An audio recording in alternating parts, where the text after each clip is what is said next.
Greetings, friends. Thanks. Tuning the Yag episode at Grogpod Roguelike podcast. What the heck was that? Arye, Uye, Ikingspe, Igpe, Atenlay? I know this stuff, but like, what? It is the language of the Chthonic. I think, is that how you say it? Chthonic? Chthonic? Chthonic sounds about right to me. Chthonic gods that inhabit the world of the game that we are talking about this week on the Grogpod Roguelike podcast, where each episode of this podcast, as you can probably guess, we talk about a roguelike game. And in this instance, well, I am your host, first off, the definitely cursed by Cthulhu itself for the past few days, Scott Berger. And with me are my co-hosts, while the internet still holds up, brainwashed into participating by ghoulish tentacles. It's Colin, the flying eyeball. Oh, and this is Will, the punchable penguin. Well, Cthulhu Fatagan to you as well. This is Andrew, adequately excellent Harshman. A little HP Lovecraft pop quiz for you fellas. Adequately excellent. What do you think that is referring to in HP Lovecraftisms? Any guesses? Any guesses? Well, I'll tell you. It's what his at one point wife Sonia Green at one point described his lovemaking ability. Called him an adequately excellent lover, which is, I mean, I feel like those are two words that mean different things. Well, I like to give it sort of a favorable look, like excellent, but like fully excellent. Anyway, this was my pick, eh? Yes, this week we are talking the Lara Croft Minecraft adventure game Eldritch, released on Steam. We're dialing the timeline way back to 2013. October 21st, 2013, in fact, where Eldritch first appeared on the Steam scene as, what's my factoid section here say, the 45th overall rogue type game released on Steam, which I guess we'll get into it, but it sounds believable. Should you be driven by madness to find where Eldritch is, you can find it on Steam, itch.io, you can find it on the Humble Game Store, and from the developer's website directly. This game was developed by Minor Key Games, which is composed of two twin brothers, David Pittman and J. Kyle Pittman, although I think that's the dev studio, but I think for this game it was an entirely solo dev effort by David Pittman himself, the guy that I linked the YouTube GDC talk from. That's the guy. But they both, I believe, previously worked on games like Borderlands 2, BioShock 2, The Bureau, XCOM Declassified, and their dev studio is best known for, like, this name sounds familiar. I haven't played this game, but it is free to pick up at your local game supplier. A 2012 free-to-play Metroidvania game called You Have to Win the Game. Does that sound? Sounds intriguing. Yeah, I just lost the game. Eldritch rolls in on our stat sheet with the 289th most popular roguelike game in our dataset, with 2,108 total reviews. Colin, you've picked up an adventurer's journal describing this game in one sentence. What does it tell you? Use a knife to carve your way through a three-dimensional maze of Nintendo 64 graphics. Wow, that was incredible. You got it. You nailed it. That's Eldritch. Also, Fishman. Oh, and by Fishman, I think you mean And little snakes that sound like chimpanzees for some reason. I thought that was that's the Eldritch horror-ness of it. Okay. I think, but before we really kind of like jump into this game, I think we have to rely on Andrew's expertise on who this Hewlett-Packard Lovecraft guy was. Oh yes. Well, H.P. Lovecraft is responsible for a lot of unfortunate things, but one of the nice things that he had a hand in was establishing the Cthulhu Mythos, which was a shared universe of strange fiction stories. He was an author in the early 20th century, and he's had sort of well after his death, a rise to prominence and fame. Cthulhu's all over the place. Cthulhu Mythos this, Cthulhu Mythos that. I just got to say that it's really great to be able to engage with a problematic author who you don't have to like worry at all about like accidentally giving them money, because he did. So I can enjoy all of his tomfoolery without too much concern for the state of my mortal soul. I gotta Google this now. I'm not gonna bother the podcast. But, what's the controversy behind the scenes? Oh, he was just an old white racist guy. Okay. And there is and I don't want to get too much into it, but like there is a read on a lot of his fiction where there are some troubling metaphors. I see. Fortunately, none of which are in this game. None of them are present in this game. Indeed. You know how sometimes they say people were like, "Oh, they're bad," but it was of their time. He was bad for his time. So I've heard. I did indeed have a pretty significant sort of Cthulhu Mythos phase of my life, and I still sort of identify to some extent as a person who likes that type of fiction. And that's what brought me to this game, was like, oh, there's not a whole lot of good Cthulhu-based games. I'd like to play this. I'd like to play an Eldritch horror type of a game that contains some of these lovable monsters and themes. Not the themes so much, but some of these tropes and things that I've enjoyed, reading about. It's Eldritch. Hey, that's a great title. Am I right? Am I right, fellas? Yeah. I mean, it is a little difficult for SEO purposes. I imagine this was probably easier 10 years ago. Sure. But searching for, I guess, like, if you were searching Steam Eldritch or like Eldritch game. Yeah, Eldritch game seems to be the one like, that works. Eldritch FPS or something, like, you'd probably get directed to this pretty easily. I've been kind of surprised that like the critical reception to this game, not to like jump ahead to our rankings too quickly here, but like the general consensus that I've seen from like reviews on Steam or comments on YouTube on people's Let's Plays and stuff are generally like super fond of this. Like at the time, this game seemed to have filled a niche that was sort of missing, it feels like, at the time. And I see a lot of YouTube comments, people are like, still playing this in 2022, and really? Yeah. Okay, interesting. Or like, yeah, comment chains of stuff like that. I'm like, okay, right. Like there's like an interest, and yeah, this game seems to have had a big enough of an impact at the time to really warrant a kind of impact that maybe it hasn't aged so well now, right? But it definitely seems like it had, some kind of major impact at the time. And I guess, being one of the first 50 roguey games released on Steam, I don't remember if it had to go through Greenlight back then. But yeah, I could definitely see. Question. Which, before we get too far along, forget H.P. Lovecraft. What a goofy name. Come on, give me a break.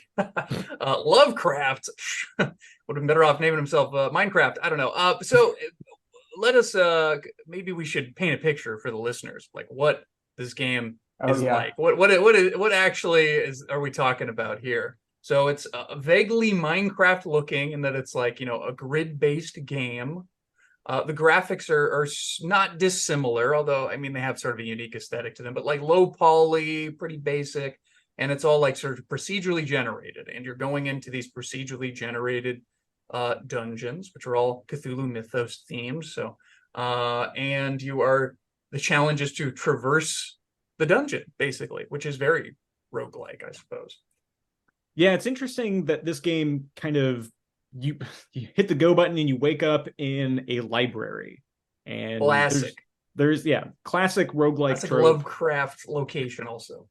classic Minecraft trope. And you have a book open in front of you saying that, oh man, this library seems to go on forever. I can't make my way out of here, but there's something in those books in front of me. And your story begins with you exploring one of these books or pumpkins or something that you happen to click on inside this library.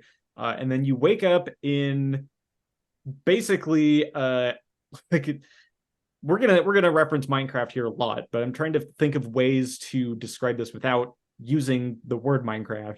Like you were saying, Andrew, voxel-based cubes of being inside an underground dungeon. Escher-based, Escher-esque, like weird geometry of building, like not built for human type stuff. 3D block puzzle. Mm-hmm. It's not really a puzzle though. It's just a labyrinth essentially, and the goal is to maze maybe.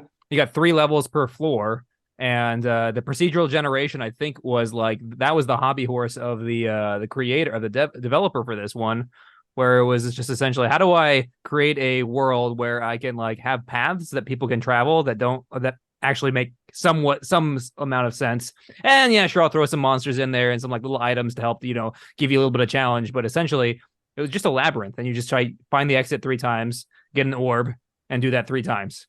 Is that the game? Indeed.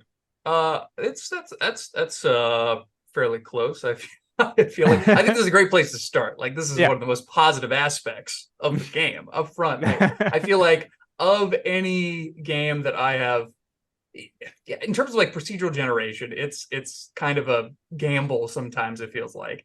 And I was impressed, even 10 years on after its release. I personally was pretty impressed with like how well that aspect was done. Like in general, it felt like it worked and flowed pretty well. And the times when it was like weird and Escher-esque, that sort of worked with the theme of the game, which is, you're in this sanity blasting, unnatural, paranormal place. But yeah, it's worth noting that like this kind of design is not super common for this sort of genre. Because like I feel like outside of Minecraft, you don't see this kind of procedural dungeon diving aspect a lot, despite how popular Minecraft is. Am I wrong? Like, I mean, like what's that dwarf game?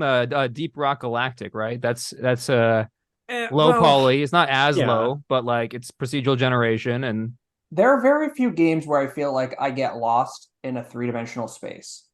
I feel like it's basically Minecraft and this. Like everything else, like you can feel as if it has an intended path. Versus I've found myself like, I don't know where I am.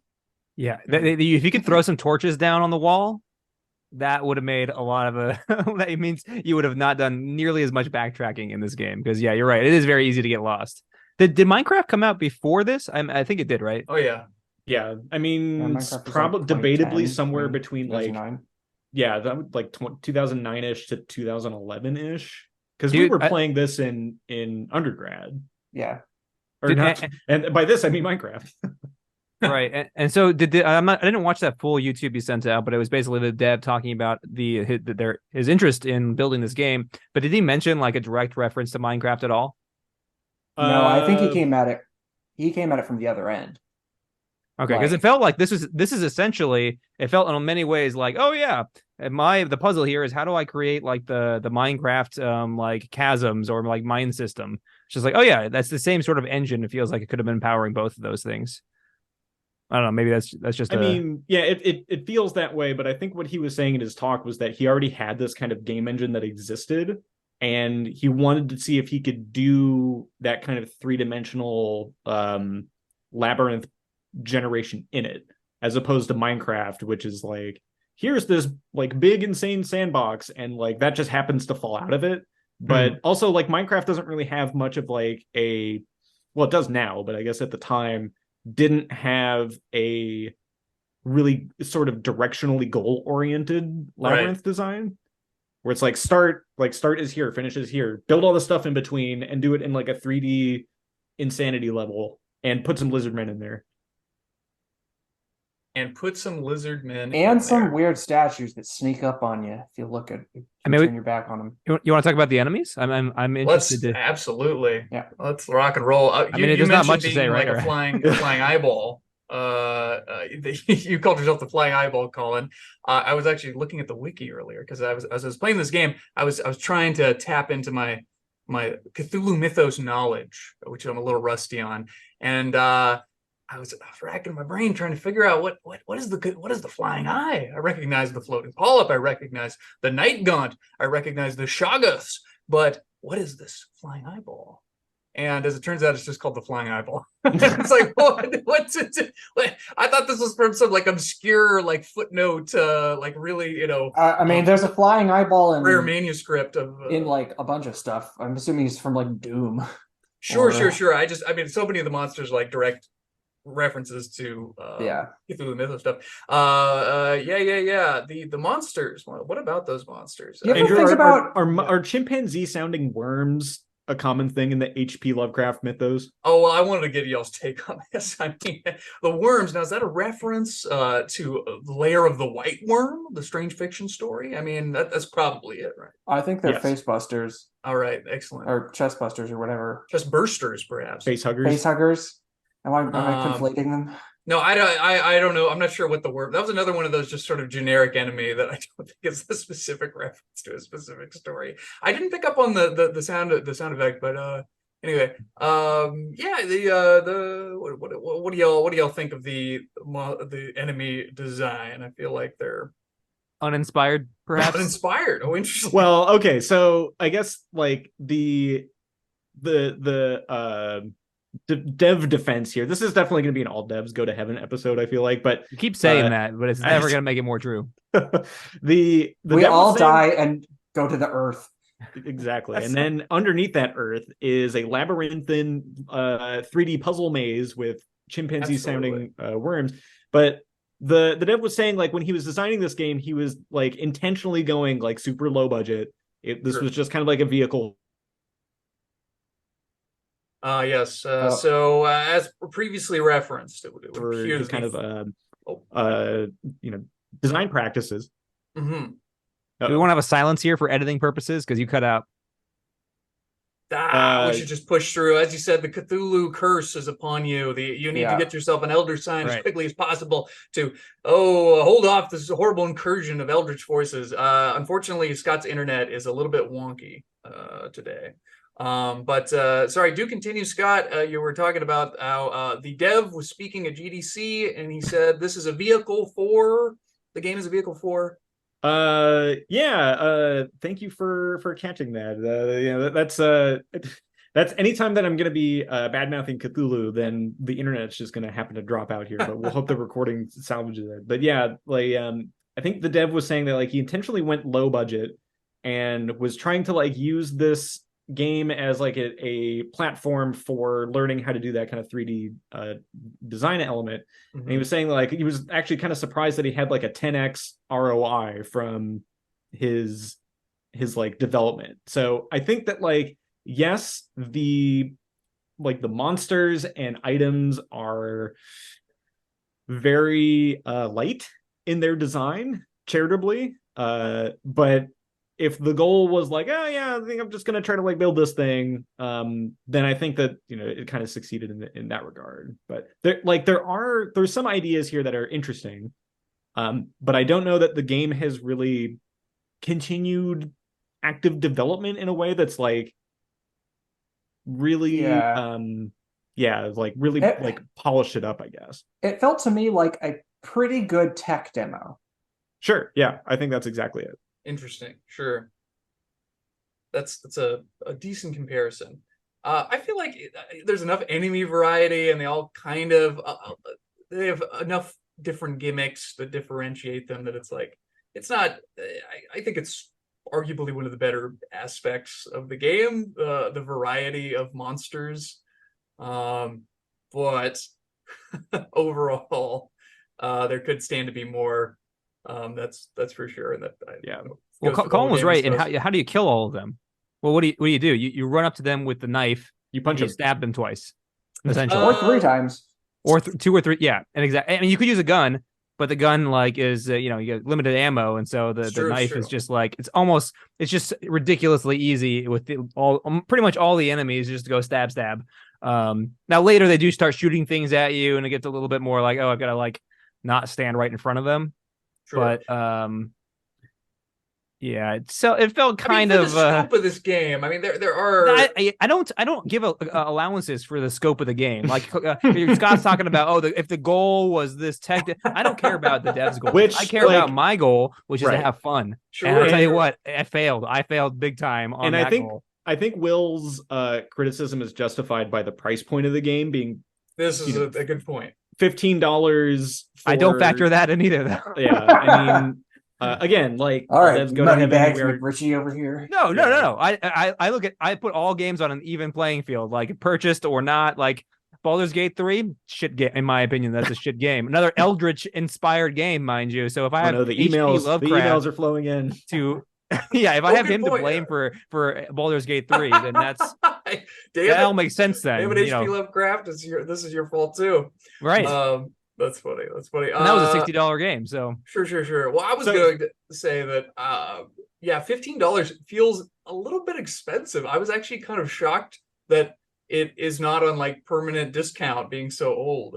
Right. Maybe it goes on sale often, but I don't know. Yeah. So like monsters in this game, you have we kind of talked about flying eyeballs. There's fishmen that run around. Right. There's deep little scorpion critters. This game is super hard.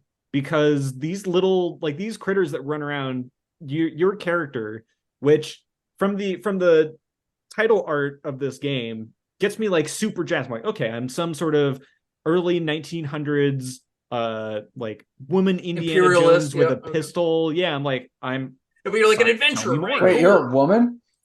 Yeah, I mean on the main menu screen, you can customize your character. Oh, see, I don't look at menu screens, so fun. That front art is great. Outstanding. Yeah, the character customization to what end? Like you never see your character. You can see your hands, I guess. I don't know. But so you have like various kind of Lovecraft inspired monsters. And there's like lizards and lizard statues that if you turn away from them, they'll attack you, which I think is a neat idea. Your items are pretty. Kind of like what you would expect from a game like this. You have a knife, you can throw bottles and rocks, and you have a underrated, entertaining aspect of this game. Just using a revolver to shoot mages, A+ idea. Absolutely, I agree. There's something very cathartic about shooting the cultists. That's very like Call of Cthulhu role-playing game story, like running around chomping on a cigar and like just blasting cultists. Right. But also like it's very cathartic to just like kill these like unbeatable, unknowable eldritch horrors with just a regular gun. I found very entertaining. But of course you run out of bullets pretty quickly. The items, as far as like the inventory items, I was a little underwhelmed by those, as well as the weapons, and also the magic. I felt like was a little underwhelming, and the fact that you couldn't combine any of them or have like it felt like they were too simple, and if they were going to be that simple, there needed to be an option to pair them together. Like and they cost money to use, right? Like your mana was your money, which means that I'm never going to use any of the items ever, because that's how I play video games.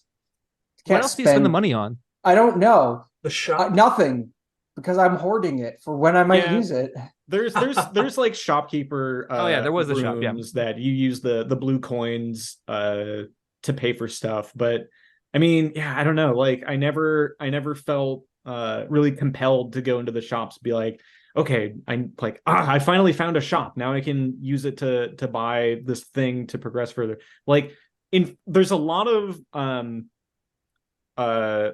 overlaps with Titan of the roguelike genre Spelunky in here, but just like it's like, what if Spelunky was in 3D but a tech demo version? It's kind of like what this is. You have a level, you get on the bottom, you might like collect some stuff along the way, and again, solo dev effort, but we're like I kind of want to test out a new segment at the end of the show, but we'll maybe mention it now, but there's another game that's very similar in design aesthetic to this. That's like it does literally everything possibly better, which is called Barony, and that's a game that like one of the listeners requested for our listener request episode way back when. And I was like, oh, this looks kind of interesting. And then the more that I was playing of Eldritch, I was like, man, I feel like Barony would be way better at this aspect and that aspect, and it has 4-player local co-op, and like, ooh, maybe this is gonna jump up on the 2-play list relatively soon. But yeah, I thought that like that kind of aspect seemed like it was hitting kind of all the same notes. Oh, there's shopkeepers, there's reasons why you get to the end of the level, but yeah, I don't know, like it didn't feel like it really, for me, like it felt like it was surprising that people had such fond memories of this game, because like playing it now, like in a fresh context, and given that we've had all these incredible games come out since then, I feel like Eldritch, like it's not really the fault of the game per se, but it has not aged well in retrospect. Yeah, pretty much everything that it does, except for the 3-dimensional maze, has been done many times. Right.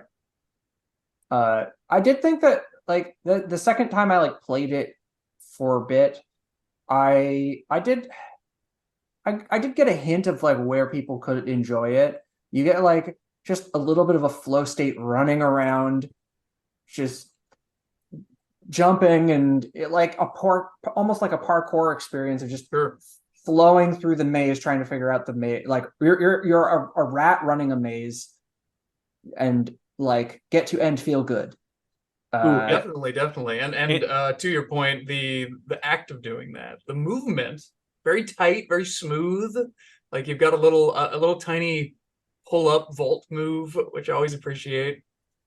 Yeah, so like I can see that's the only thing that I think is still feels, I don't say fresh, but it still feels like it hasn't been overdone in 2023. Like there's still not like really complex 3D mazes is just not done. Probably because it's not very good for the most part, but it does mean that it's somewhat novel. Mm-hmm. Well, ironically, H.P. Lovecraft never wrote a novel, but only a novella. It should be noted. Yeah, pretty novel, and I was impressed that held up. I played this game when it was relatively new, and I remembered I didn't like love it as much as these reviews that you're referencing, Scott, but I did like enjoy it. And the main reason that I stopped playing was that like it felt like I needed to invest more time in it. Yeah. And I just at the time I didn't feel like doing that, basically. in a weird kind of like parallel world, like I've been playing a lot of like OG Quake, and there's like also a Lovecraftian game. Oh well, yeah, there you go. Oh no, legitimately. Yeah, I spent enough time on that final boss to know. But yeah, the like the movement like flow in Quake feels kind of similar here. Sure. Where like there's like times where you can get like bunny hopping momentum going. Like, oh, this feels like pretty good. But then you hit the wall of like the 3D underground chunk, and you're like, I wish I could have had more speed or freedom going. I watched a YouTube speed run of this game that someone like literally beat the entire game, start book 1 to end of book 4 finish in like 2 minutes and 30 seconds. Wow, all right. And it was Quake style bunny hopping mayhem. It was great. Awesome. That's very impressive. I can dig it. But yeah, interesting tie-in. Quake, one of the designers on Quake was Sandy Peterson, who was the like lead designer on the Call of Cthulhu role-playing game.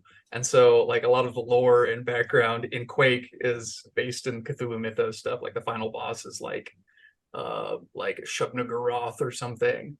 And anyway, the grenade launchers and nail guns. Yeah, that's yeah, they spent a lot of time talking about that in the 1920s pulp action stuff.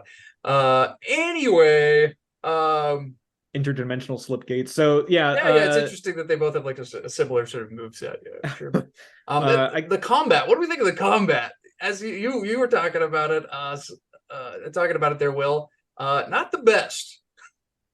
Not the best combat. Not at all. Yeah, no.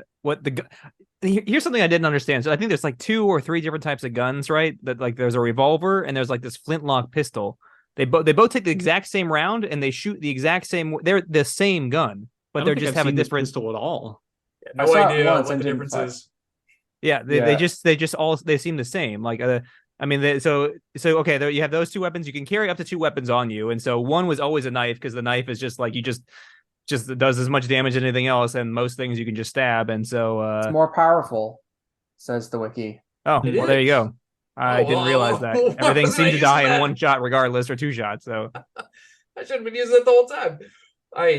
Do you guys use stealth much? I think as soon as I found that I was dying a lot, especially like as you get further in, I'm like, oh, okay, well, I guess I don't want to fight everything. But most of the time I died for what felt like some bullshit thing that saw me in the distance that I wouldn't have been able to stop anyways. It fired some Eldritch blast at me. And I mean, those flying eyeballs are probably the worst enemy in this game by a country mile, because like you do rely on that knife so much, and the flying eyeballs are just like, no, I'm just gonna like shoot a fireball from you from across like the map, basically. Right, and you can't mitigate it. You can't sneak up on them really because they're just like wigging out somewhere.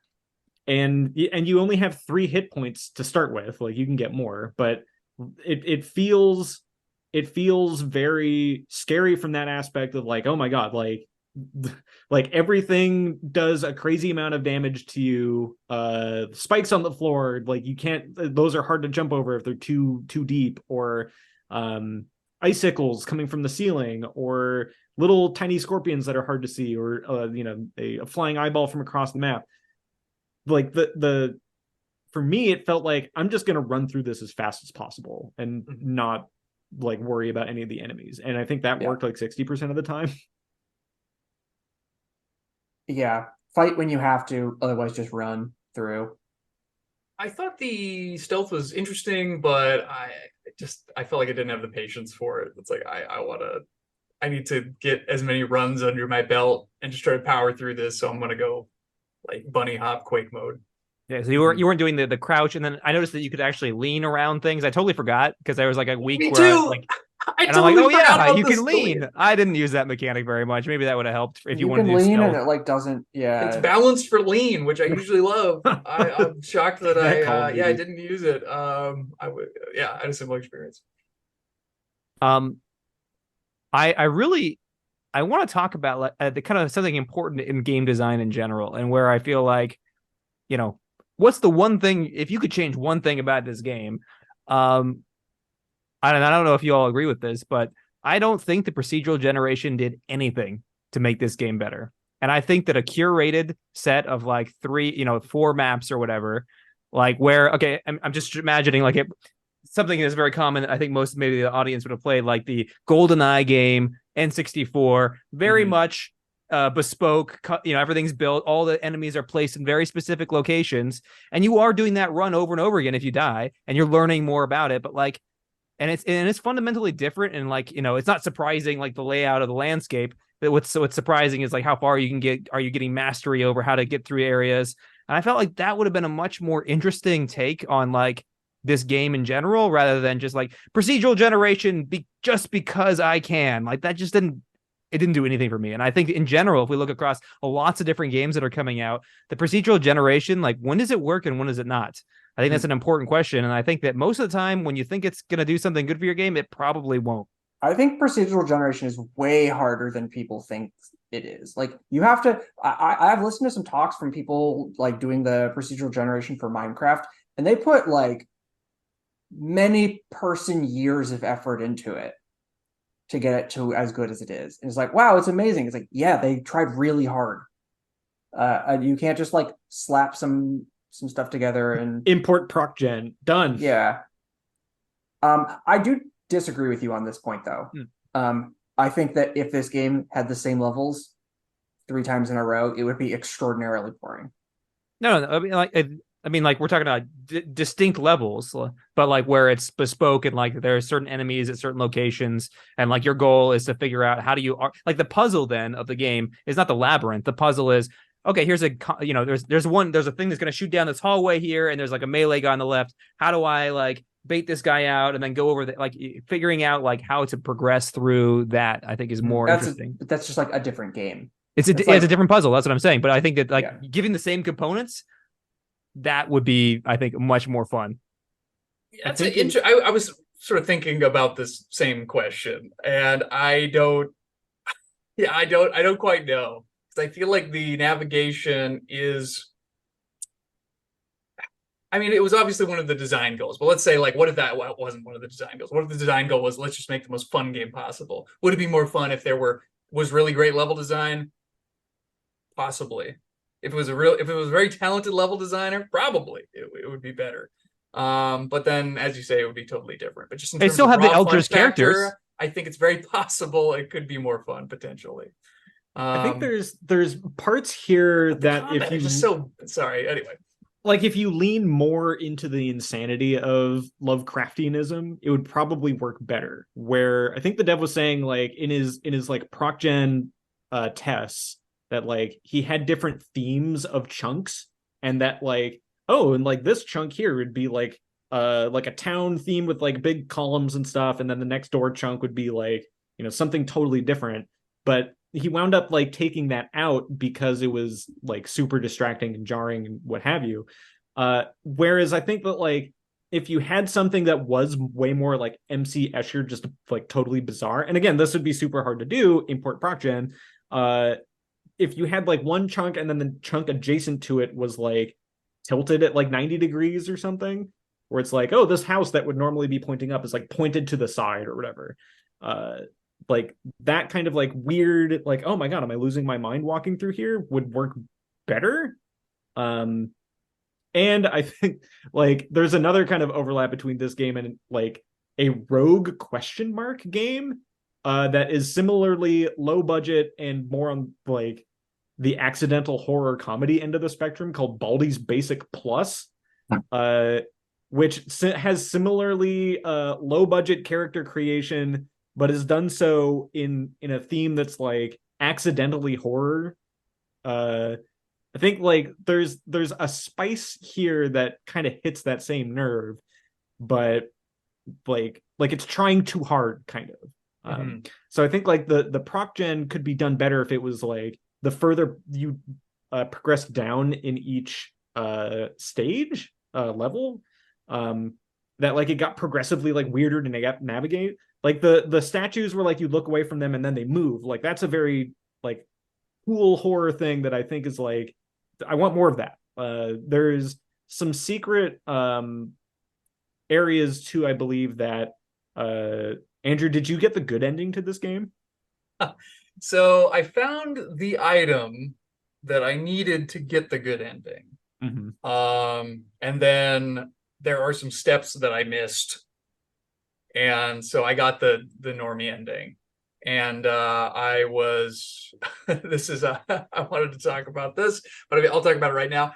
Very disappointed with the ending of this game. There's not much of a reward. It felt very much like playing an old NES game where like you get to the end screen and it's like super underwhelming. It was like a paragraph of text. Game over. And then I'm like, yeah, exactly. So I was like, cool, maybe the good ending's better, or there's more to it, maybe. And then like I YouTubed it and it's like, nope, it's pretty much the same. It's just the README notepad text is different. Which was kind of a letdown. Yeah. So anyway, there are some secret areas, you say, Scott, that sort of are a little more sanity blasting. I mean, yeah, I think you're describing like one of them. I think there's a secret area on the second of the third of each level of each stage, if I'm phrasing that right. Okay. Where like you're finding the stuff that's required for the quote unquote good ending. And pardon me, I found just one of them then, apparently.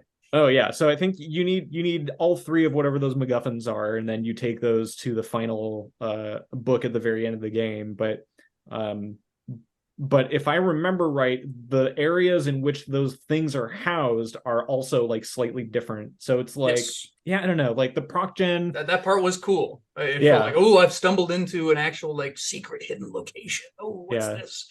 And it teleported me to this like shrouded, weird sort of alternate dimension, and it was definitely cool. And more of that stuff, I agree, would have been really would have helped with the experience. Yeah, I think for a game that was designed as a low budget like tech demo, it's fine, but it definitely feels like one. Indeed, I'm personally pretty torn about it. Like I felt enough of I was compelled enough to continue playing it, but I don't know if I was having that much fun most of the time. There were certain moments where it was like, all right, cool. Like I'm really feeling I only have, I'm so far in my run. I only have so much health. I'm really dipping and diving and running from all these horrible Lovecraftian horrors, and if that felt pretty good, but like those moments were kind of few and far between. I'm sorry to say. Oh, this just occurred to me. Just as the maybe paired with what we talked about before. So the bespoke sort of like built out maps for 3 levels, but to make it give it that extra flair. So it's still the Eldritch sort of theme. Like, I don't know. I feel like there's another game that's done this, and I'm probably stealing this from someone else, but like kind of playing into that MC Escher sort of thing. Why not have like if gravity shift onto the walls, and this becomes a puzzle game as to like you can approach this enemy straight on, or you can rotate the world 90 degrees, and that'll like reposition their orientation such that like maybe you want to fight them this way as opposed to like, and then basically it's a puzzle of, do you go forward, rotate the world 90 degrees, come back? I think it was one of the Zelda games they did a lot of, like I think the called Fez that does that like you like rotate around it. I guess it's not. No, that's not the. Well, that's more that's of like you rotate the plane you're in. Yeah, there's 2 games that do this super well that are both puzzle games, but I agree with Will, would like be super cool to see this in kind of like a roguey. Yeah, I don't know how you would do this procedurally, but if someone out there is like, I'm looking for an impossible project, turn either Manifold Garden or Antichamber or Antichamber. Oh, yeah, that game's a mind fuck. Turn either of those into some kind of like, I don't know.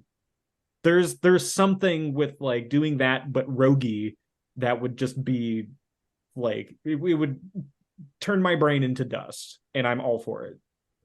Yeah, that sounds fun. I'll sign me up for that game. Going back to the theme that you were kind of tapping into a bit, Scott. Is this game scary? Question mark. I think it's accidentally scary because you're so squishy. And that like the frogmen kind of leaping around the corner of going like it's like accidentally scary like the first time you play it. What's really scary is when you go into like the time trial mode thing. I forget the name of it, but you go and you Asylum. Have like the Asylum presents Eldritch. And you go in, you have 2 minutes and 30 seconds to collect as many souls as you can before the great demon comes and eats you. Azathoth. Yes, that's the one. And like, again, maybe like accidentally scary because you turn around a corner and blah, there it is, and it gets you. And you're like, oh, okay. Sure. But like once you've seen it, I don't think it's scary anymore. But yeah, I thought that was pretty effective in like a sort of low budget but like smartly done, executed way. But coming back to but Baldi's Basics Plus, like, right, does look like legitimately terrifying in a like, oh my, like this was created by a person and not by some like weird AI and or alien that was just mimicking human technology. Yeah, I felt like at best it startled you sometimes, but I never felt unsettled in any way. I never felt unease as you should in a Lovecraftian world. Like they just like, oh, it's a monster with tentacles on it. It's like it's N64 graphics. That's not. I can see every pixel, every polygon. So there's nothing unseen here. I don't know, that one Cruelty monster that Squad. travels through walls, that was the first one that I realized travels through walls to chase you down. That was like, oh, not to keep moving. And it was like a slight rise in my stress for like a half a Oh. second. Then I'm like, oh, no, okay, I gotta keep running. Okay. Famously, a lot of Lovecraft protagonists, they say that when they are face to face with the unknowable horrors, they go, "Oh," but in a Boston accent. So that's interesting. That's interesting. Well, I guess to answer my own question, there were a few moments that I felt like it was kind of spoopy. Like there's sort of this now that we are in 2023. I found that some of the environments were kind of off-putting and kind of unsettling in sort of a backrooms type way. Did anyone get the backrooms vibe at all? Maybe, I don't know, maybe like a little bit, but again, like it's like not the fault of the game that it has been possibly overshadowed by like actual like SCP containment breach style games. And the one that I was thinking of just a minute ago of like, oh, what does Baldi's Basic Plus remind me of? Cruelty Squad. That's an actual like horror, like, well, maybe not horror, but like it makes me horrified to think about that game just with like how it looks, how it plays, but like Indeed, I haven't gone on my way to not play Cruelty Squad because it just looks unpleasant.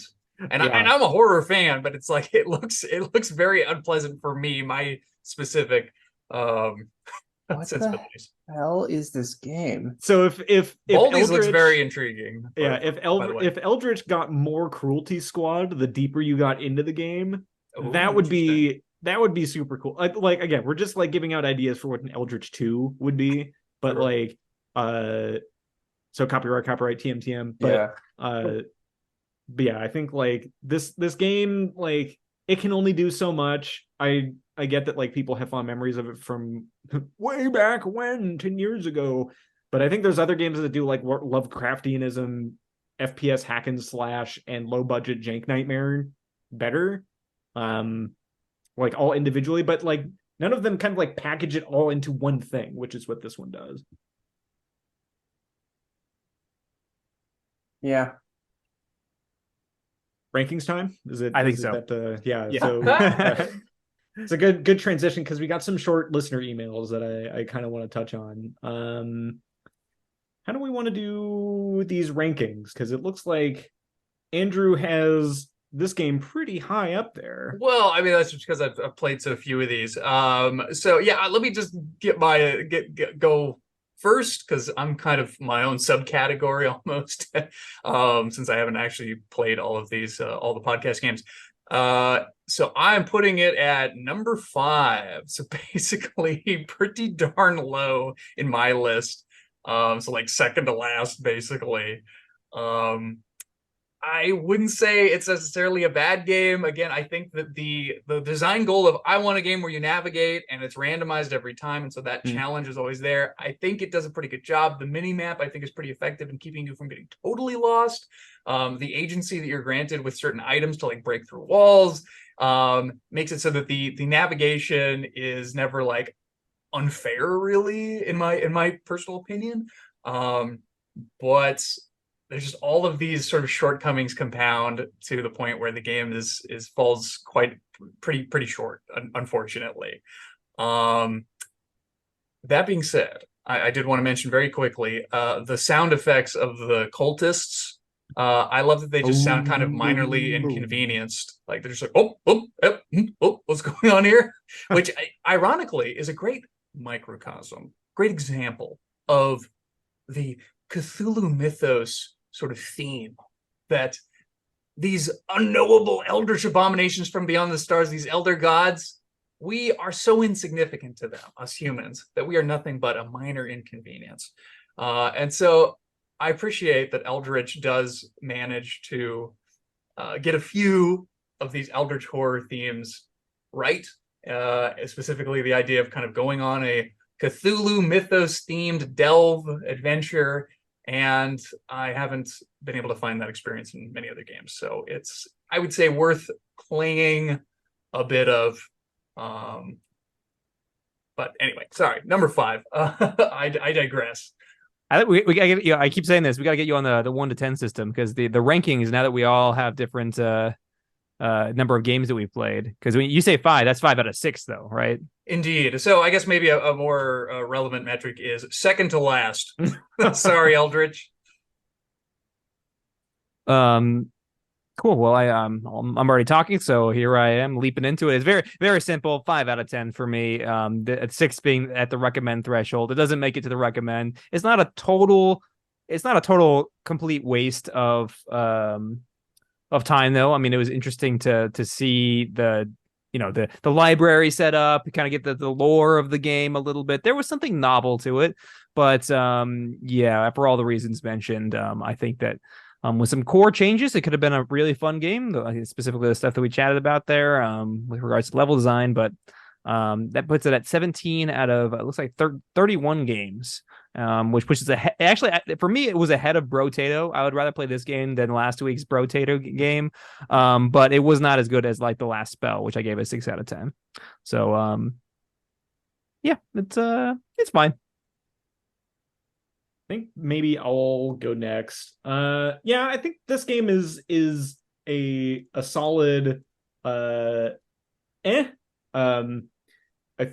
where it lands on my rankings sounds, well, I don't know, maybe it does deserve to kind of go down here. It's kind of on the bottom tier of my list of like games that are just on the like outside edge of like a light not recommend. For me, it's my 25th out of 31, just behind Pineapple Smash Crew, just ahead of sort of the Stars, the Pit. I think, like, yeah, this game was probably, like, cool and interesting when it came out in 2013, but a lot has changed since then.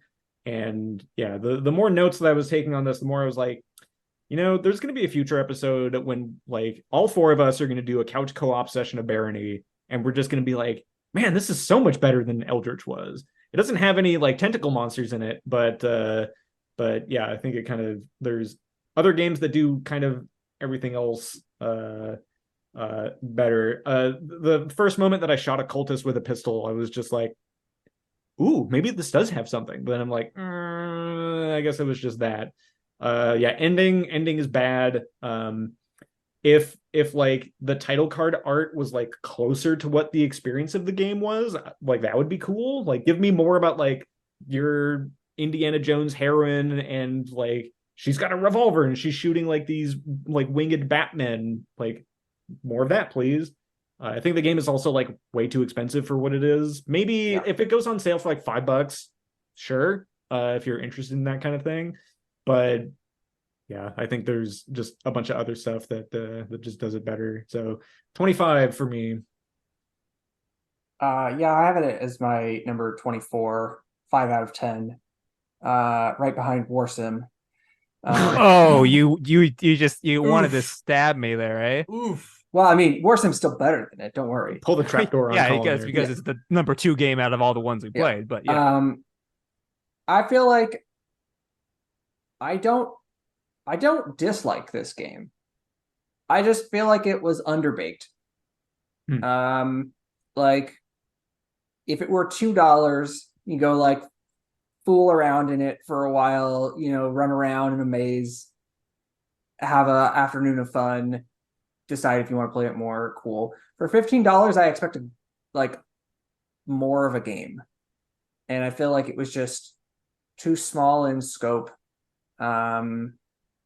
And just not, I don't know, just didn't find it that interesting. I felt nothing when I shot a cultist in the face. I've shot many mans in faces in video games. I felt nothing. Like shot a cultist in Relay just to watch him die. It did not feel as though it gave me no vibe of theme. None of it really gave any vibe of theme to me. I felt no sense of Eldritch horror at any point, except for the one time that I did the like asylum thing and the weird smoke monster got me. Right. Well, Eldritch, that's gonna, with the way that we have let us close the blasphemous tome. Yes. Eldritch is going to land at number 19 out of our 31 games. I think overall, those numbers will probably be adjusted as time goes on, but yeah, that's where it's going to land at the moment. I think so. New segment, possibly. I'm gonna workshop this a little bit. If you liked this kind of game, what other games should you check out? Because we gave a glowing recommendation to it. I've got some notes on, let's see. So Eldritch is kind of like a Lovecraftian FPS hack and slash with low budget jank nightmare. I kind of already mentioned Baldi's Basics Plus. If you want more of that like weird low polygon, like almost no animation, like Freakazoid kind of game, check that one out. I guess I should also speculate that these are all roguey type games. So FPS hack and slash. We mentioned Barony a lot. Another one that comes up that seems to be pretty highly rated that I think is maybe in early access or coming out this year is called Mortal Sin, which looks super interesting. It's, I don't know, like first person. I get like Quake vibes from it and like a really interesting art aesthetic. And then coming back to our favorite topic of the evening, Lovecraftianism. There's kind of a big one of the traditional roguelike sphere, Infra Arcana, which is supposed to be a Lovecraftian turn-based, tile-based, proc-gen RPG kind of a deal. Darkest Dungeon 1 and 2, obvious candidates. There's one called Lobotomy Corporation Monster Management Simulation, which I believe is supposed to be a very SCP inspired kind of deal. You have a very manga looking JRPG question mark game called World of Horror in all caps. Very Eldritchy. And Will was just talking about 20 Minutes Till Dawn, which I think has Eldritchy kind of aspects to it. So if you're looking for something along those same lines, check any one of those out. Let's see what else we got here. Very Emails. useful segment for the listeners, I think. Hey, even if this wasn't a cup of tea, there's other games to be had. So Yes, and hey, I'm hearing a lot of great recommendations. Games I'll be checking out for sure. Yeah, and dovetailing to our this time very short emails that people have been sending in. So thank God. One recommendation that we got from a listener, Emmanuel, writes in and says, please try the game Against the Storm, smiley face. He says, love the podcast. You guys do an awesome job. So thank you for that, Emmanuel. Against the Storm is super interesting. I feel like that's a game that if you look it up right now, you're like, rogue ? There's no kind of indication that it is roguey, but this is one of those weird edge cases with the data where every snapshot that I've been taking like once every 3 months or so, this game did have like a considerable amount of like rogue based tags to it like 3 or 4 months ago, and then the developers deleted them. Which like is a way for them to kind of have control over that. But again, like it kind of, stay tuned in a few episodes for when we do our 2.5 hour long debate episode of what is a roguelike exactly. But yeah, I think that game super interesting to kind of check out. It's I believe something along the same lines of like a Last Spell type game if you didn't have the individual unit micromanagement. Yeah, no, it's overwhelmingly positive. It's got lots of great ratings here, and it looks like it's 35% off right now. So, oh, hey, well timed. Look at that. The other email we got rolling in is from our dear friend Davian at the Fuchsia Plays on YouTube. He says, just listen to the Luck Be a Landlord episode, and around the 40-minute mark, made me think of an important note regarding roguelikes. Yes, roguelikes have luck-based gameplay, but for a lot of them, there are a lot of ways to circumvent being affected by random outcomes, which got me thinking, like, okay, what are examples of like good randomness and bad randomness? And I think in Eldritch here, like the first time I booted up, I ran into a pit that was like 2 blocks deep, and I couldn't jump out of it. I'm like, there's got to be something I'm doing wrong here. And then I was thinking like, nope, this is just bad randomness here, potentially.